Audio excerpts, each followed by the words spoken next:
Gusto kong ma-evict dito sa loob ng our mansion house ay si Hmm. Tiang. At alam naming lahat na pilit namin siyang iniintindi dito sa loob ng bahay. Alam mo, binibigyan namin ng para maging ate, kuya. Alam mo yung part na ano, siya yung gumagawa ng ikakahit namin. Which is, hindi namin siya inihit, though mas iniintindi namin siya. Pero yung binibigyan niyang problema sa amin, na dinadala yung problema, is nakakairita. Alam mo, kasi parang lahat ng binibigyan namin para sa kanya, tapos siya, makikita ko, feeling left out siya lagi. Hindi kami may kasalanan dun, sarili namin may kasalanan dun. Wala kaming problema sa kanya. Ang problema namin is kung paano siya makisama. Kaya dapat, kung una lang, kung papasok ka dito, dapat marunong ka makisama. Yun ang laban dito. Pakatanan ng loob, hindi kahinaan dito. Okay? Ang gusto ko pong ma-evict o lumabas na ay si Hiraya po. Dahil alam ko pong maganda na po yung future niya sa labas. Marami na po siyang fans. Sorry Hiraya, pero I'm really proud of you na uh, marami ka nang napatunayan talaga. And sorry kung gusto kong ma-evict ngayon dahil alam kong maganda na yung future mo paglabas. Kaya ikaw ang gusto kong ma-evict. Para sa akin, yung gusto ko matanggal, syempre yung hindi, halos naman lahat sila gusto ko matanggal para ako manalo dito, di ba? Pero yung natatangi lang sa akin, para sa akin, gusto kong matanggal si Daniel, syempre. Kasi medyo hindi ko siya masyadong mapagkakatiwalaan. Parang feeling ko hindi ko siya mapagkakatiwalaan. And then, mabigat siya kalaban yun. Isa sa mga mabigat na laban ko. Ganyan. Sana, sana lahat sila ako yung Para sa akin po, ang gusto ko pong ma-evict dito sa loob ng our mansion house ay si Tiang po. Dahil ang hirap niya po pakisamahan every time. Parang kami pa yung humahabol talaga para kumustahin siya or lumalayo talaga siya every time. And of course, marami na din siyang na-violate na rules dito sa loob and hinahayaan namin siya.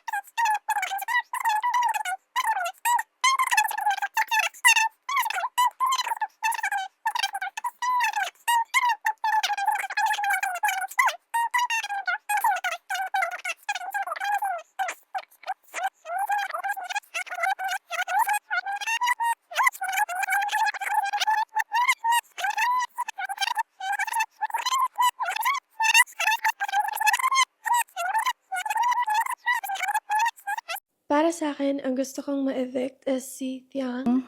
Kasi sometimes she acts all entitled. Para sa akin, ang gusto kong maibig ay si Tiang.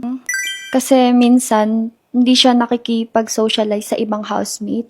Well, alam ko naman yung dahilan niya, pero minsan kasi hindi na siya nakikisama and gusto niya mapag-isa. Well, feeling ko, kailangan niya na talagang lumabas para, siguro para maayos niya yung sarili niya sa labas. Kasi hindi siya nakikipagtulungan sa amin dito sa loob ng our mansion house eh. Yun lang. Ang gusto kong maibig is si Tiang. Bakit? Kasi hindi siya marunong makipag-socialize sa amin. Kapag nagbabanding kami dito sa salas, lahat kami, siya nasa isang tabi lang, nonchalant, minsan nasa rooftop siya, nag-iisa. Kaya ang gusto ko pong maibig ay si Ate Irish po kasi po bossy siya dito. Tsaka gusto niya po siya lagi yung pinapakinggan. Ayaw niya pong nalalamangan siya. At kailangan po, siya po yung nasusunod palagi. Kaya yun po.